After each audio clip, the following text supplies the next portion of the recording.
It's a real pleasure to have here one of the strong partners that the Mitvim Institute has since day one of its inception, the representative of the US Embassy in Israel, DCM, Stephanie Hallett. Thank you so much for being here with us. We are talking about strategies, we are talking about hope. One of the reasons for hope over the last years was Israel's regional relations and ties with different Arab countries, actually most of which are ones that you served at as a diplomat. In Saudi Arabia, in Oman, in Egypt. So we have a lot of experience in the regional relationship, and we are here to talk not on all these changes happening in Washington these days, but about the role of the US in shaping the reality of Israel in the region. But part of the reality in the region depends also on the international reality of Israel, and what we heard today in the news about the ICC. Arrest warrants will definitely have some impact not only on Israel's global standing, but also on how different regional countries see Israel. So what is the US response to what happened today in the ICC? Thank you. First, thank you for the privilege of being here with you all today, with Mitvim, all of you. Appreciate the opportunity to represent the Embassy of the United States here. I'm glad you asked about the ICC. I think if it is not out yet, I think you will see a statement from President Biden coming out very shortly that reflects our view since the indictments were issued, which is the following. One, that the ICC does not have jurisdiction in this instance, and that the complementarity principle has absolutely not been applied. The prosecutor had the opportunity to get on a plane and come here to have discussions with Israel, and as Secretary Blinken has said repeatedly, we have been engaged with the ICC to encourage that process, but instead he chose not to get on the plane and to allow Israel to have the time and space for its legal process to proceed. And so I think you will see very shortly, officially from Washington, very strong objections that reiterate the points that I just said. Thank you for sharing that. There's quite a lot going on in the news today. Okay, so we also have the US Special Envoy, Amos Hochstein, once again here in Jerusalem, meeting with the Israeli leadership. We've seen a lot of investment by American diplomacy throughout the year in trying to de-escalate the tensions along the northern border of Israel, and now there seems to be some progress being made. What can you share with us about the negotiations, the arrangement is being debated, and the actual prospects for success, if you can reflect on that, although it's definitely unknown yet? So it is true, yes, that our special envoy, Amos Hochstein, is on the ground as we speak. I unfortunately can't get ahead of the discussions that are happening in real time in Jerusalem, or the discussions he just had in Beirut. But what I will say is that the conversations have been very constructive, very positive, and it's very clear that all sides want to be able to do two things. One is bring civilians back to northern Israel, especially those who have been displaced. Yair Lapid just referenced them as well, who have been displaced for 13 months to be able to go home. The same is true for civilians in southern Lebanon as well who have been affected. And frankly, as someone who lives here in Israel, all of us who continue to be affected by Lebanese Hezbollah actions and attacks that we have become so used to here in Israel. I think the imperative to be able to support sovereign Lebanese institutions is a key part of this as well. But certainly Israel's security is foremost in the negotiations, as well as getting people back to their homes longer term.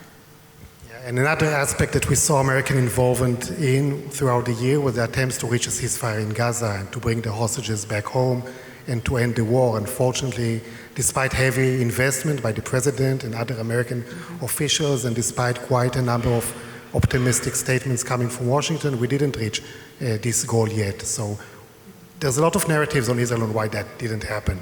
But as you look back on American involvement, how would you characterize it, and why aren't we still ending the war from your perspective?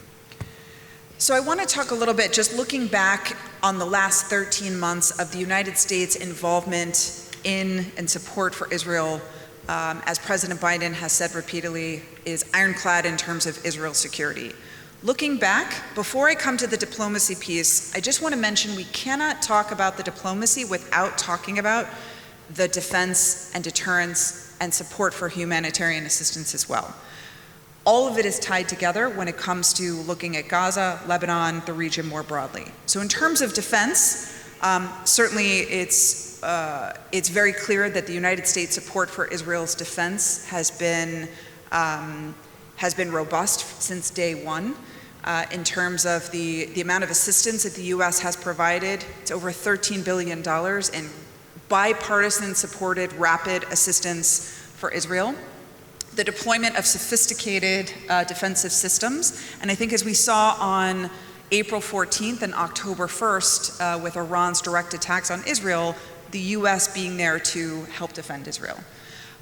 So that's in one category. The deterrence as well, the U.S. sending, as part of our efforts, not just on the Gaza piece, but to be able to contain the conflict as much as possible, to be able to send unprecedented in recent memory 2 carrier strike groups here to be able to do that.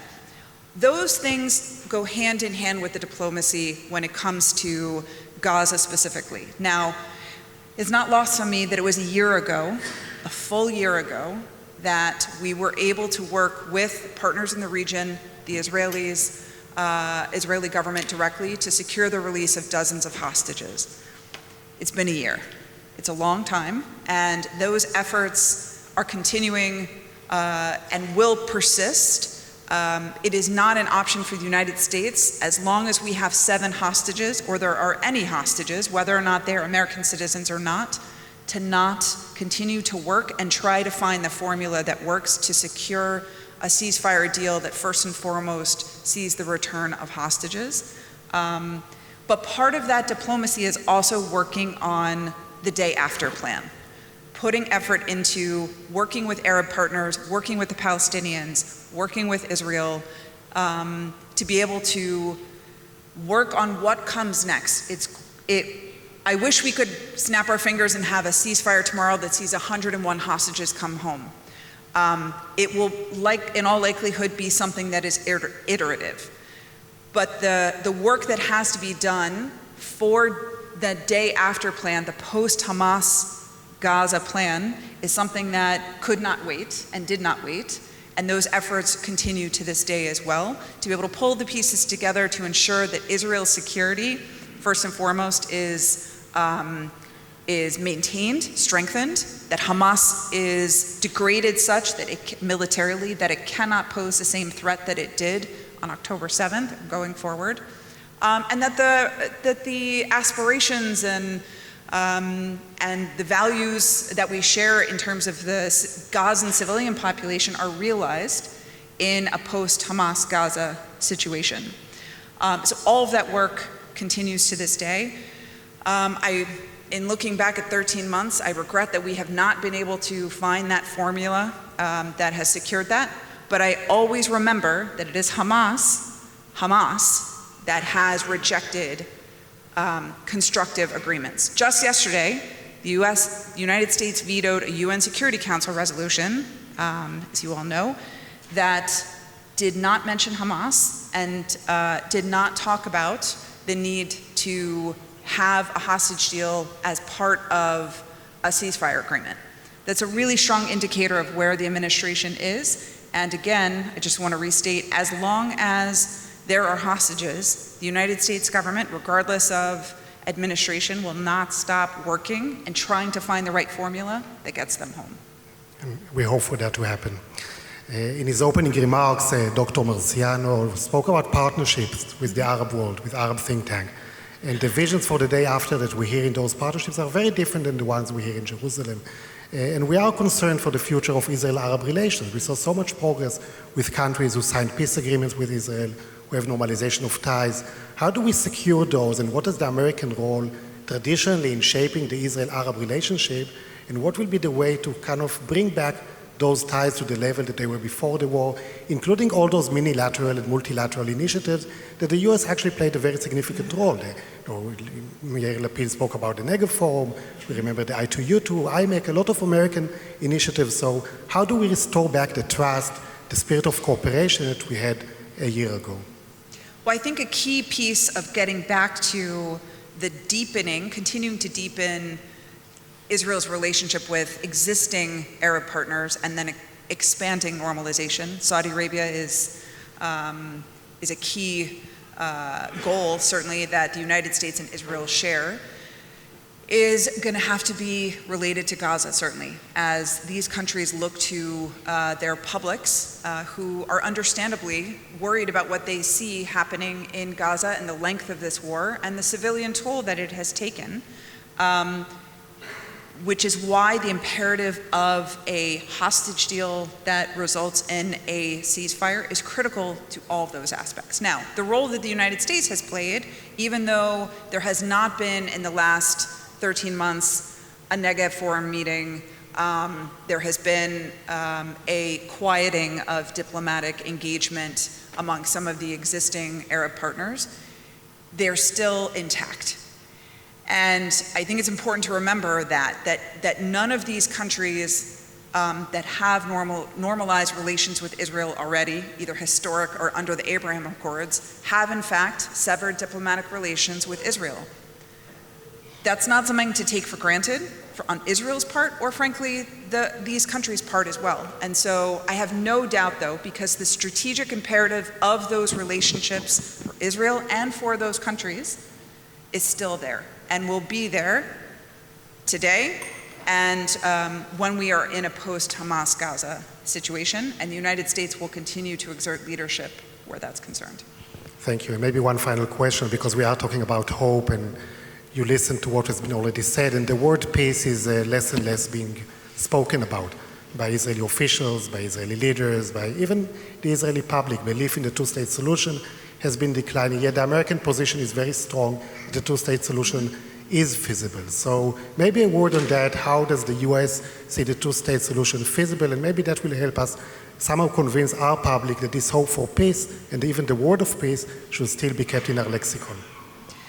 Yeah, I think the vision for a two-state solution is still very much real, still very much a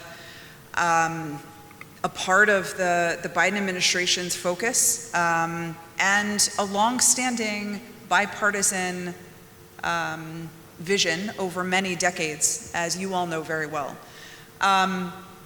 Look, I think Israel's security has to be at the center of that. And the ability for Israel to have partners to work with on the Palestinian side, and frankly for Palestinians to have partners on the Israeli side as well. That can be challenging. There are ups and downs in history where that has been concerned, but certainly the prospect for a two-state solution is always there, and as a diplomat, I'm always an optimist. And having spent my whole career in this part of the world, it's part of our ethos as diplomats. It's part of what we seek, regional peace. There are many pathways to that, but certainly continuing to focus on winding down the war in Gaza in a way that preserves Israel's security, but also helps realize the aspirations of Palestinian people and those in Gaza who are suffering the most, behind whom Hamas is hiding every day, is a critical piece of that. Stephanie, thank you so much for not only giving us a survey of what could be done in the region, but also reminding us the importance of optimism when you look at diplomacy and the regional relations. Thank you. Thank you.